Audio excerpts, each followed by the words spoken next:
திருப்பத்தூர் மாவட்டம் ஜோலார்பேட்டை நகராட்சி கடைத்தெரு பாலகிருஷ்ணா முதலி தெரு பகுதியில் அமைந்துள்ள அம்மன் ஸ்ரீ ஸ்ரீ சத்குரு ராகவேந்திரா சுவாமிகளின் சேவா சங்கத்தின் 11ஆம் ஆண்டு விழா ஸ்ரீ ஸ்ரீ சத்குரு ராகவேந்திரா சுவாமிகளின் 354ஆம் ஆண்டு ஆராதனை மகோத்சவ விழா சீனிவாச ஆச்சாரி தலைமையில் நடைபெற்றது. இவ்விழாவினை செயலாளர் ஏகாம்பரம், பொருளாளர் குமரவேல், ராகவேந்திரா ஆகியோர் ஏற்பாடு செய்திருந்தனர்.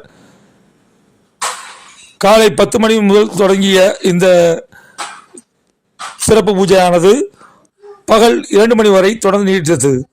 பின்னர் சித்த நல்வாழ்வு மருத்துவம் மற்றும் இலவச சித்த மருத்துவ முகாம் டாக்டர் அம்பேத்கர் தலைமையில் நடைபெற்றது. கிருஷ்ணகிரி தமிழ் அரங்கம் அறக்கட்டளை சிறப்பு வழிகாட்டி மன்ற நடுவர் நமிலன் மரகத்தேவல் நிலைமையில் இன்றைய காலகட்டத்தில் தனி குழித்தனங்கள் பெருகி போனது சரியே என்ற தலைப்பில் தமிழ் கவிதா, தங்கமுத்து ஆகியோரின் பட்டிமன்றம் நடைபெற்றது.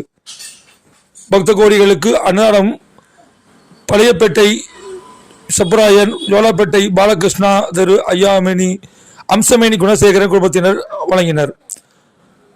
அறக்கட்டளை நிர்வாகிகள், பொறுப்பாளர்கள், ஸ்ரீ ஸ்ரீ சத்குரு ராகவேந்திர சுவாமிகள், மகளிர் அமைப்பாளர்கள், தேன்மலர் மகளிர் குழு நிர்வாகிகள், பொதுமக்கள் திரளாக கலந்து கொண்டனர்.